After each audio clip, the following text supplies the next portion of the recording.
Welcome back to CMA USA Exam Coach. Today, we're diving into an important topic, types of risk. In our previous episode, we discussed what risk is, how it's different from uncertainty, and the factors that impact risk. Now, it's time to explore the different categories of risk that businesses and investors face. Understanding these types will help you identify potential threats in advance, prepare better strategies, and make smarter decisions under uncertainty. Whether it's related to the market, operations, credit, or even external events, each risk type has unique characteristics, and we'll break them down in a simple, clear way. Let's get started. First one, business risk. Business risk refers to how much a company's EBIT, earnings before interest and taxes, can vary from one period to another. In simple words, it's about how unpredictable a company's core business profits are before we even think about financing or interest costs. Now, business risk is influenced by several key factors. Variability of demand. If customer demand for your product changes a lot over time, your revenue will also fluctuate. For example, a company selling ice cream will see high sales in summer and low sales in winter. That seasonality increases business risk. Variability of the sales price. If the price at which you sell your product changes often due to competition or market conditions, your income becomes unstable. Imagine selling a product at $100 one month, but due to competitor discounts, you're forced to sell it at $80 the next month. That drop affects profits. Variability of input prices. If the cost of raw materials or components keeps changing, your production costs become unpredictable. For example, if you make bread and the price of wheat suddenly goes up by 40%, your profit margin will shrink unless you raise your selling price, which might not always be possible. The more unpredictable these three factors are, demand, selling price, and input costs, the higher your business risk will be. 2. Hazard risk. Hazard risk refers to risks that come from unexpected events that cause damage or disruption, and importantly, these are the kinds of risks that can usually be covered by insurance. Let's break it down. Workplace environment risks. This is the risk that something in the work environment, like an accident, fire, or chemical spill, could harm employees or disrupt normal business operations. For example, if a machine malfunctions and injures a worker, the business might face downtime and compensation costs. Natural disaster risks. Events like storms, floods, hurricanes, or earthquakes can destroy property, damage inventory, and stop business activities. Example: a retail store located in a flood-prone area may have to close for weeks after heavy rains, losing sales and facing repair costs. Insurability. The key feature of hazard risks is that you can transfer this risk to an insurance company. Property insurance, liability insurance, or key person life insurance are examples of how businesses protect themselves financially from these risks. Hazard risks are about physical damage and disruption, things you can't fully prevent but can protect against financially through insurance. 3. Strategic risk. Let's keep it simple. Strategic risk is the risk that comes from big decisions about the direction of the business. Basically, your plans for the future. If you take a new strategy and it fails, that's a strategic risk. But even if you don't take action when the market changes, that's also a strategic risk. Example: Nokia. They stuck with their old strategy while the smartphone market evolved, and it cost them their market position. Where does strategic risk come from? Competition. If competitors move faster or smarter, your strategy might not work as planned. Capital availability. If you don't have enough funds to carry out your plans successfully, risk increases. Examples: launching a new product line, entering a new market or industry, expanding through a merger or acquisition, building a new plant, or buying expensive equipment to expand production. Why is it risky? Because whenever you expand or change direction, you're investing money and resources, and there's always a chance the returns won't be high enough to cover the cost or meet investor expectations. 4. Financial risk. Financial risk is the possibility that a company's cash flow will be insufficient to meet its financial obligations or provide the expected return to shareholders. This type of risk becomes more critical when the organization carries debt. Debt requires regular interest and principal payments, and if the business does not generate enough cash, it can lead to missed payments to lenders, lower dividends to shareholders, loss of investor confidence. Example: if a company borrows heavily to expand its operations, but then faces a slowdown in sales, it may struggle to repay its loans. Even if the business is profitable on paper, insufficient cash flow can create serious financial strain. Under financial risk, we will explore specific categories in the upcoming slides: liquidity risk, solvency risk, interest rate risk, exchange rate risk, commodity risk, credit risk, market risk. Liquidity risk refers to a situation where a company cannot meet its immediate cash flow requirements without disrupting its day-to-day operations or weakening its financial position. This type of risk also applies to investments. If an asset cannot be quickly sold at or near its fair market value, it carries liquidity risk. In other words, if you are forced to offer a steep discount just to find a buyer, the asset has a high level of liquidity risk. For example, certain real estate properties or thinly traded securities may take a long time to sell and may require price cuts to attract buyers. Solvency is the term we use to describe a company's capacity to meet its long-term financial commitments. In simple words, it is about whether the company has enough financial strength to pay off its debts when they are due in the long run. A solvent company has adequate assets, cash flows, and financial resources to pay not just its current bills, but also its long-term liabilities, such as bonds, loans, or lease obligations. On the other hand, solvency risk refers to the danger that the company might not be able to meet these long-term obligations. This could happen if the company's debts grow too large compared to its income and assets, or if its earnings and cash flows weaken over time. When solvency risk becomes high, the business's survival can be at stake because failing to meet debt payments can lead to serious consequences like loss of investor confidence, higher borrowing costs, or even bankruptcy. In short, solvency is about financial health for the long run, while solvency risk is the threat of losing that financial health. Interest rate risk, sometimes also called price risk, is the possibility that the value of an interest-bearing asset or investment will fluctuate due to changes in prevailing market interest rates. This risk primarily affects fixed-income securities, such as bonds, debentures, and other instruments where the return is fixed at the time of purchase. When market interest rates change, the market value of these instruments moves in the opposite direction. For example, suppose you purchase a 10-year bond with a fixed annual coupon of 6%. If the market interest rates rise to 8%, new bonds will be issued offering higher returns. As a result, the bond you hold, with its lower 6% coupon, becomes less attractive to investors, and its market price will drop if you try to sell it before maturity. Conversely, if interest rates fall to 4%, your 6% bond becomes more valuable because it offers a higher return than newly issued bonds, and its market price will increase. In short, interest rate risk is particularly important for long-term fixed-income securities, because the longer the time to maturity, the greater the impact that interest rate changes have on the bond's price. This is why investors in bonds must carefully monitor interest rate trends and consider the potential impact on their investment's value.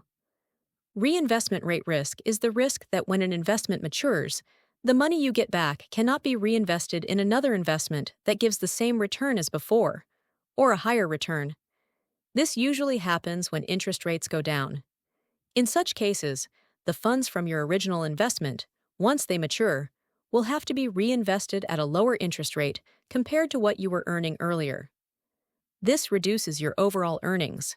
For example, if you invested in a 5-year bond paying 8% interest, and at maturity the market interest rate has dropped to 5%, you will have to reinvest the matured amount at 5% instead of the earlier 8%, resulting in lower returns in the future. Foreign exchange risk, also known as currency risk, refers to the possibility that a transaction denominated in a foreign currency may result in a financial loss due to fluctuations in the exchange rate.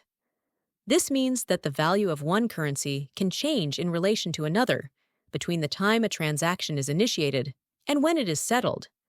For example, if a company agrees to pay a supplier in euros 3 months from now, and during that period the euro strengthens against the company's home currency, the payment will become more expensive in terms of the home currency.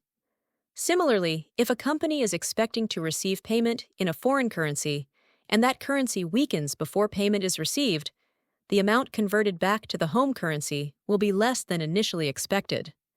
Foreign exchange risk is particularly significant for businesses involved in international trade, cross-border investments, or operations in multiple countries.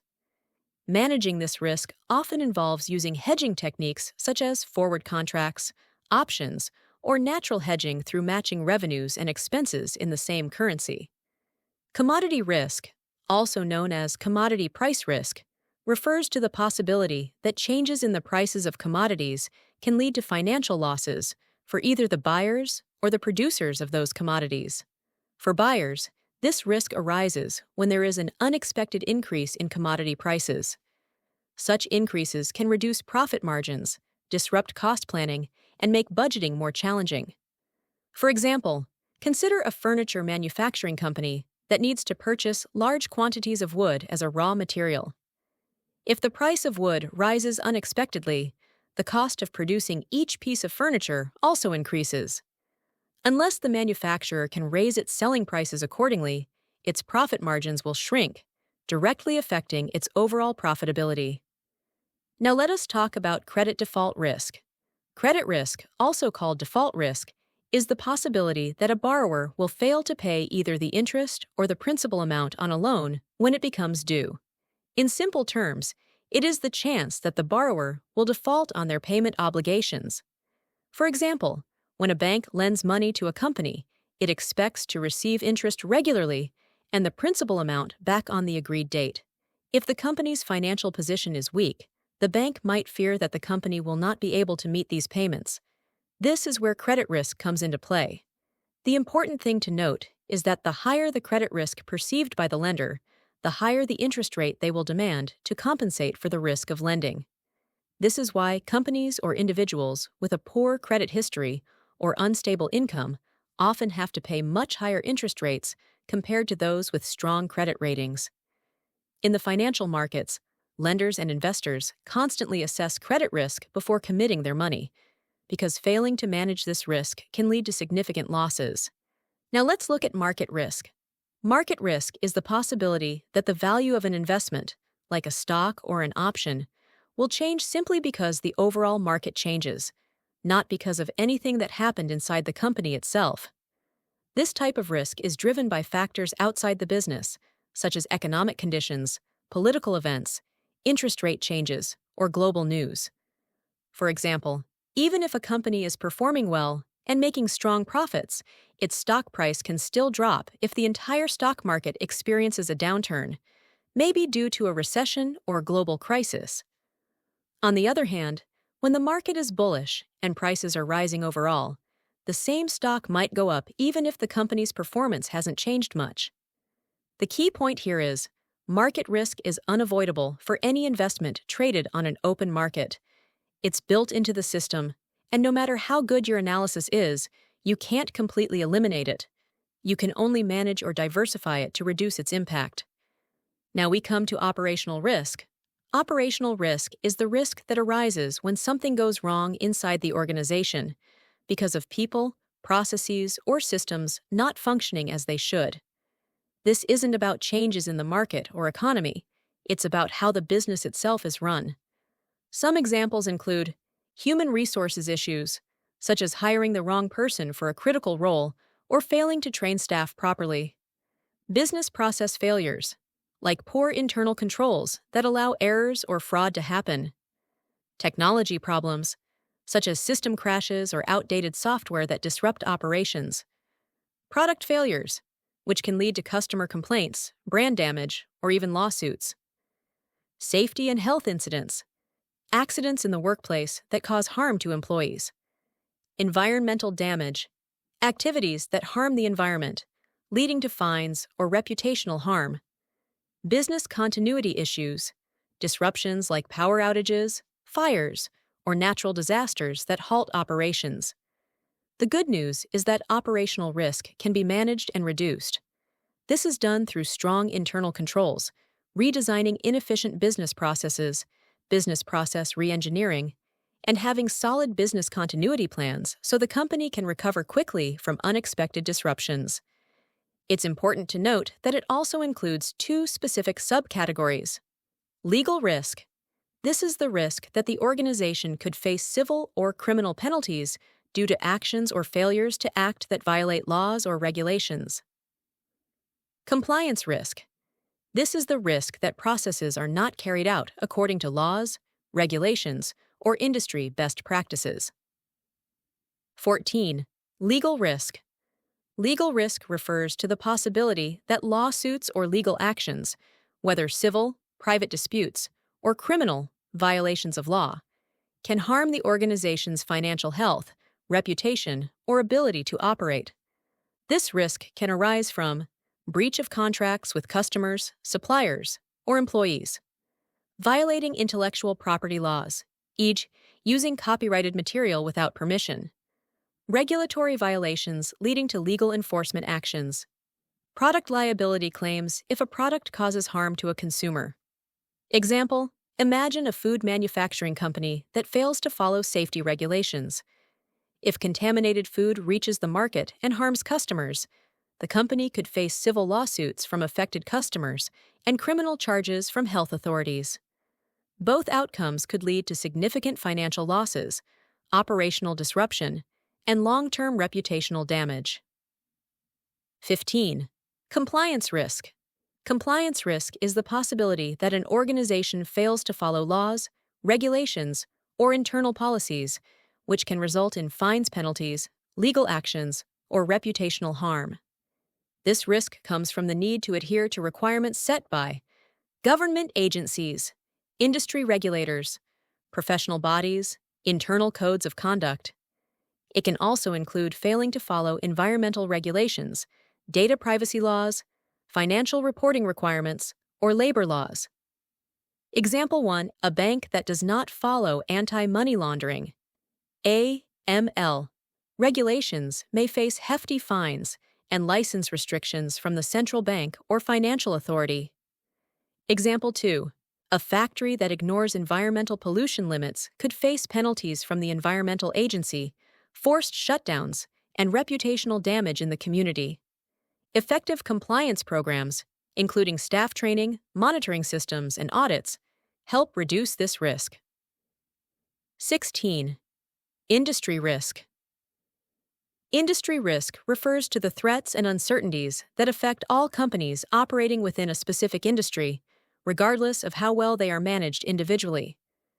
This type of risk comes from external factors such as technological changes that disrupt how the industry operates, shifts in consumer preferences, changes in government regulations affecting the industry, market saturation, or new competitive entrants. Example: in the mobile phone industry, companies like Nokia faced industry risk when smartphone technology rapidly evolved. Even well-established brands struggled because the entire industry shifted toward touchscreen devices with advanced operating systems. Because industry risk is shared across all companies in that sector, it can't be fully eliminated, only managed through adaptation, innovation, and diversification. 17. Inherent risk. Inherent risk is the natural level of risk present in an activity, event, or process before any action is taken to control or mitigate it. It exists simply because of the nature of the activity itself, meaning the risk is unavoidable if the activity takes place. This risk is built in and cannot be eliminated entirely. Management can't stop it from existing, but it can take steps to reduce its potential impact or likelihood.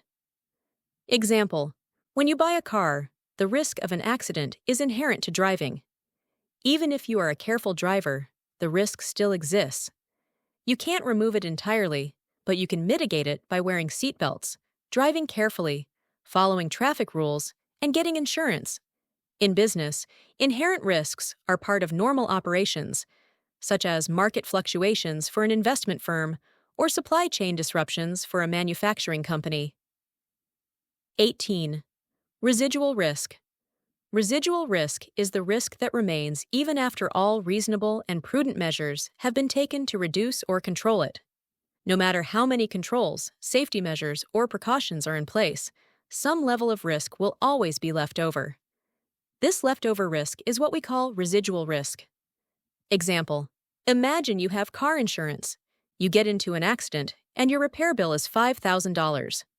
The insurance covers $4,500, but you must still pay $500 out of pocket because of the deductible. That $500 is your residual risk, the part you still bear even after having protection. In business, residual risk is the unavoidable part that remains after applying all mitigation strategies, such as policies, procedures, or insurance. 19. International risk. International risk refers to the types of risks that specifically affect businesses operating across national borders. These risks arise because companies must deal with different political systems, economies, laws, and market conditions in other countries. It includes 1. Political risk, 2. Exchange rate risk, 3. Expropriation risk. 20. Political risk. Political risk refers to the potential negative impact on a business due to changes in the political environment of a country. This can come from government actions, instability, or unfavorable public sentiment. Obvious political risks. Government expropriation. When a government seizes private property, often offering minimal compensation, and usually not enough to match the actual value. Government expropriation happens when a government takes over private assets, usually claiming it is for public use, but the business owner loses control of their property. While compensation is sometimes given, it is often much less than the actual value. For example, imagine you own land in a foreign country and have built a factory there. If the government decides that the land is needed for a highway, military base, or public housing project, they might legally seize it.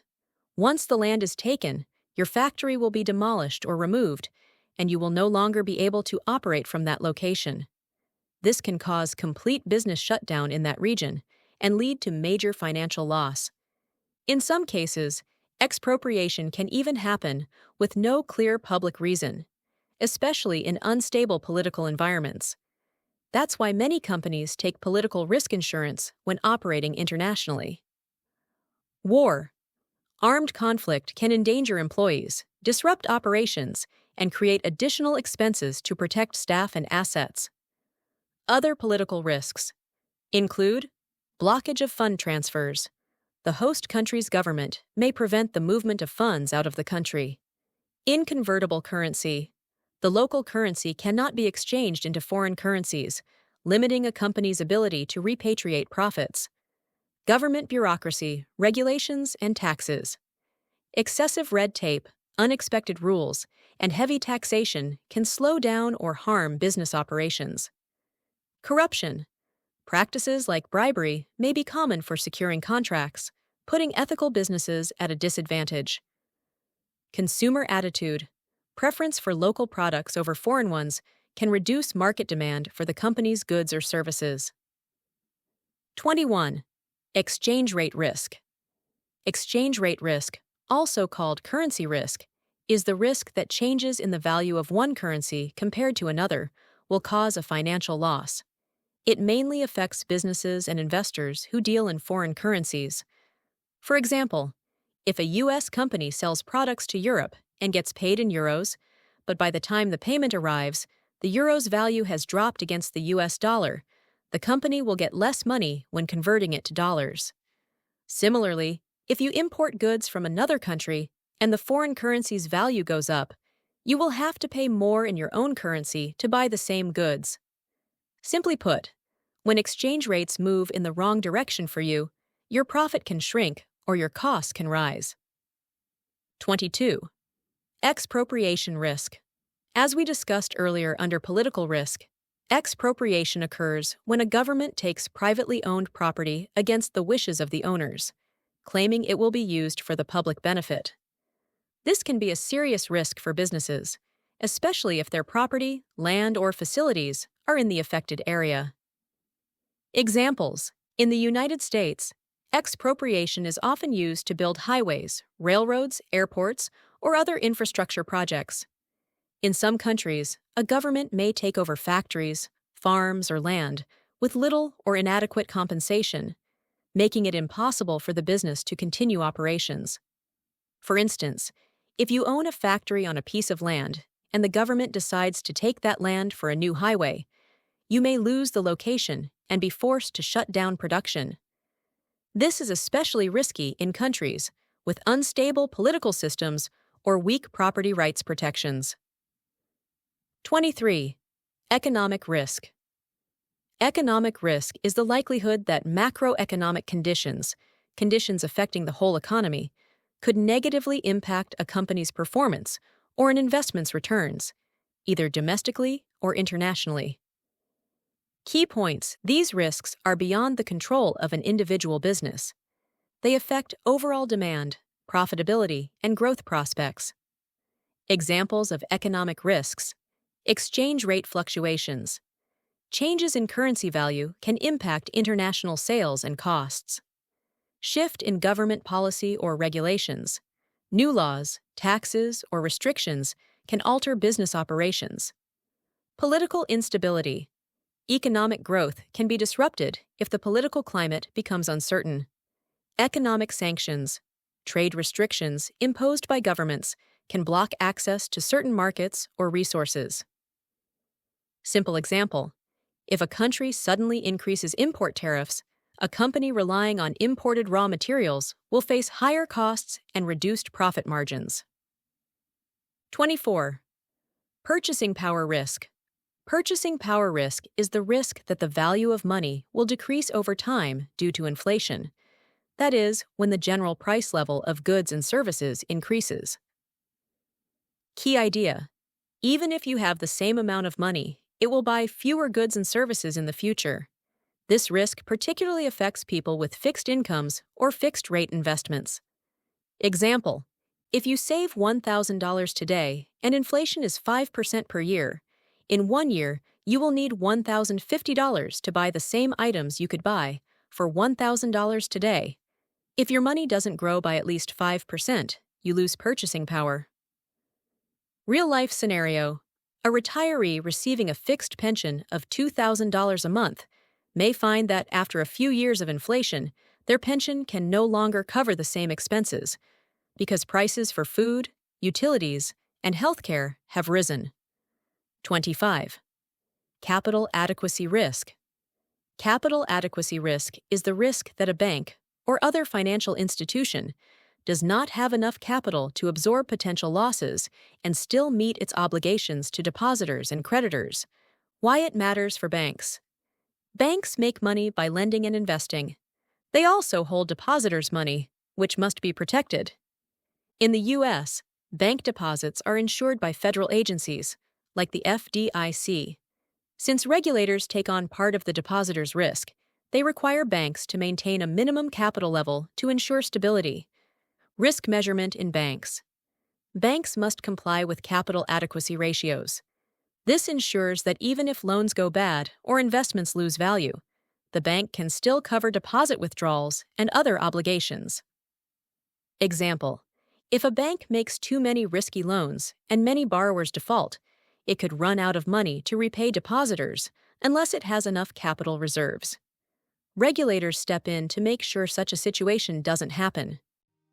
Today, we covered all 25 types of risk from your CMA syllabus. Some risks are very straightforward. The name itself tells you what they mean. Examples: liquidity risk, credit risk, market risk. Others can be a bit tricky and may sound similar, such as business risk, operational risk, inherent risk, residual risk. If these seem confusing, re-watch the video and review the examples we discussed.